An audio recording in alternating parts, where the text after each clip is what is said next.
morning. Welcome this Mother's Day.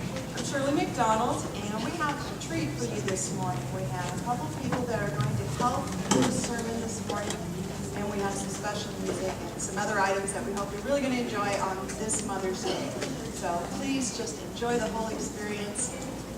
First of all, we have our scripture verse. We're having a little technical difficulty, so we'll just go ahead and I'll read it to you. It's found in Ephesians chapter 6, verses 1 through 3. And this is what the Bible has to say about today. There's a promise for you today. Honor your father and mother. This is the first commandment with a promise. All right, so there's a promise for all of us this morning. What is it? If you honor your father and mother, things will go well for you. How many people want things to go well for you this morning? Yeah, I like this. Things will go well for you, and you will have a long life on the earth. So that sounds pretty good promise this morning.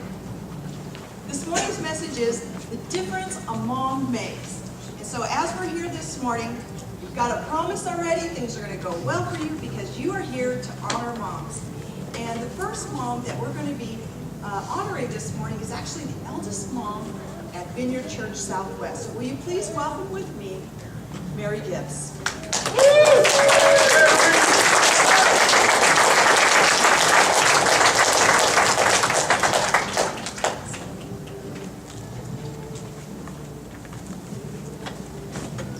Now I've already gotten Mary's permission to ask these questions, okay? So could you share with us how old you are? 88, she said. So that's a round of applause all by itself. And how many children do you have, Mary? I have one daughter. She has one daughter. So what do you think? Do you think she has any grandchildren? How many grandchildren? I have 4 to heaven. 6 grandchildren total. 2 of them have gone to heaven.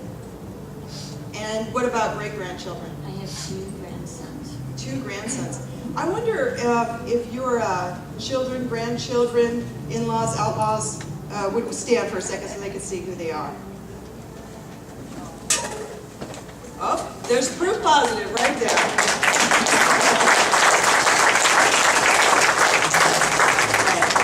So I thought it would be fitting to ask our eldest mom, right? Our mom has been probably a mom the longest. I don't know that for sure, but I'm guessing.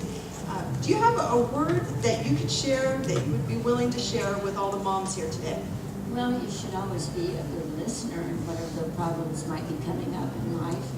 And just be a friend. Be their best friend. And serve the Lord with gladness at all times. That sounds great. Well, thank you very much. Let's give her a round of applause.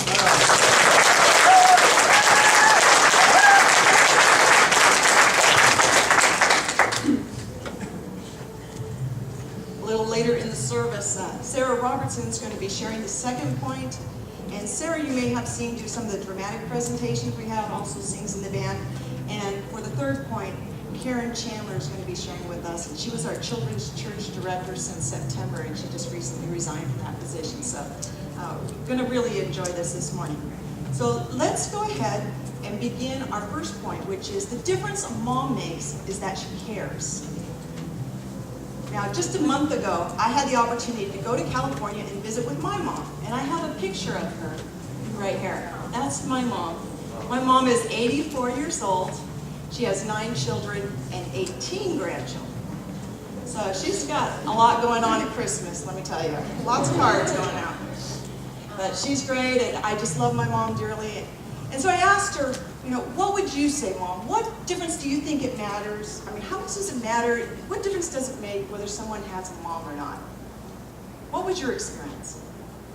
And she said, well, I always felt that my mom was there for me. I felt that no matter what, I knew that she was there for me. And it kind of surprised me, actually, because when I remember my grandmother visiting us when I was young, I kind of felt like my mom was put out a little bit, to be honest. Like she wasn't that easy to have around. My grandmother she was a challenge. I mean, let me explain what I mean a little bit better for you.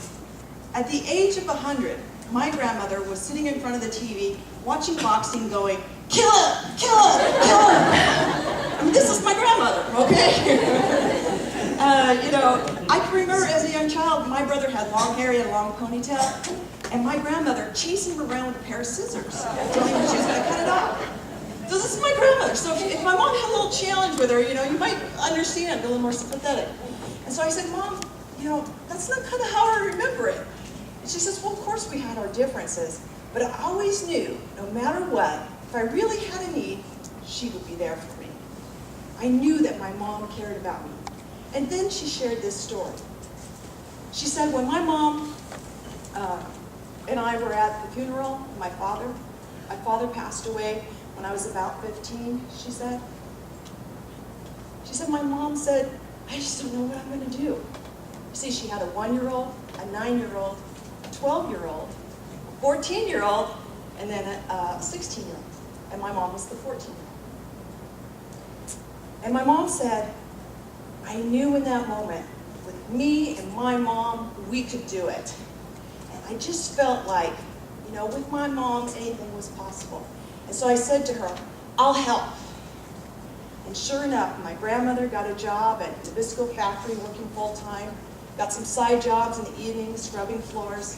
And my mom worked before she was legally supposed to be able to work at a restaurant, and she cared for the kids. And then her older sister actually split the scene and went and got married at a young age. And so there my mom took that load, and I said, "Well, gee, sounds like challenges to me. Did you really feel like your mom cared for you?" She said, "Oh yes, I knew she was doing the very best she could.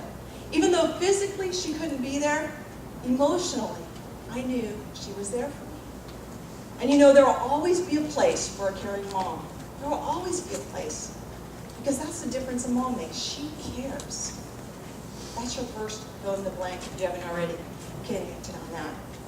Now, in strong contrast to that, in my elementary school days, I had a friend named Denise. And Denise and I would be considered spoiled compared to how my mom grew up. And Denise would come to school and she'd say, "I hate my mom. I hate my mom. She says this. My mom makes me do this. My mom this, my mom that." And she'd say openly and out loud, "I hate my mom." And I thought, how terrible. How could you use those words about your mom? How could you use those words about your mom? And then, a couple years later, Denise moved, and I was invited to come spend a week with them. And when I was at their house, I saw that she didn't hate her mom. In fact, her mom was her closest confidant. She was the one person in life that she knew she could rely on no matter what. That she would always be there for her. She knew how much her mom cared. And I knew her mom was not abusive in any way. Her mom gave her more than she needed, just like my mom did for me. So there'll always be a place for a caring mom. And even though society has devalued motherhood somewhat, it hasn't really valued it the way it should, there'll always be a place for that mom who's a shoulder to cry on, that mom who has a good listening ear, and that mom who makes sure you have enough food. I don't know about you, but my mom, I sometimes call her a food pusher, because she just always like, "Do you have enough to eat? Can I get you something else to eat?"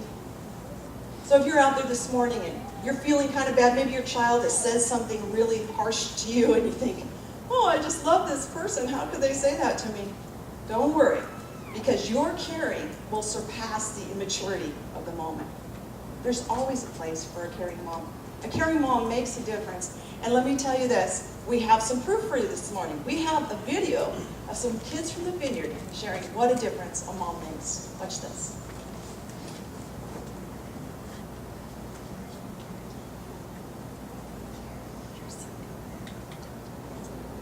She is nice. Really nice. Yes, really nice.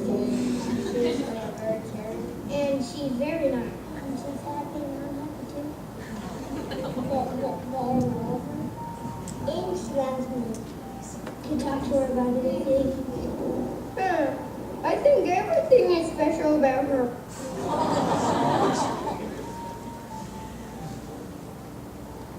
Cook my favorite food. She cooks. She likes to sit around the house. makes dinner. She cooks for us, cleans for us, and takes care of us. Cooks. I use tablets too. She falls asleep. Brie gave me some M&M's. Always there for me. When I got hurt, I'm right here. She gave me my toys for my room. Ooh, I can pick up a lot of things.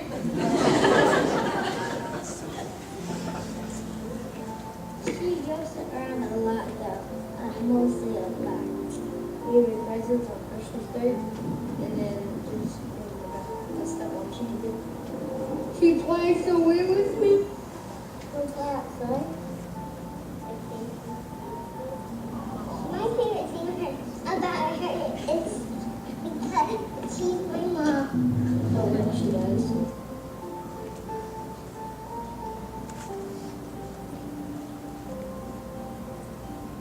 That's just my words. I love her a lot. Infinity times. Infinity. Really much. A lot! 4 times. A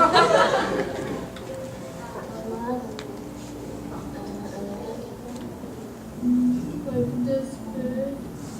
I love her more than my stuffed animal. That's great. Isn't it great to hear from the kids? So there'll always be place for a caring mom because a caring mom makes a difference.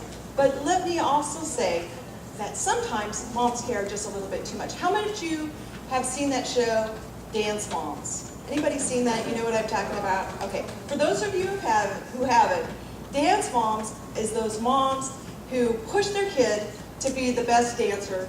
And not that the kids aren't ambitious. The kids are quite ambitious, okay? And they want to be the best dancers too. But the moms are right there with them at every single match, you know, just making sure that they do all they can so these moms will care. And I think some of you will probably say maybe they care about the success of the dance experience a little too much. I know, I find it a little questionable when they're in some of those outfits that just don't seem age appropriate.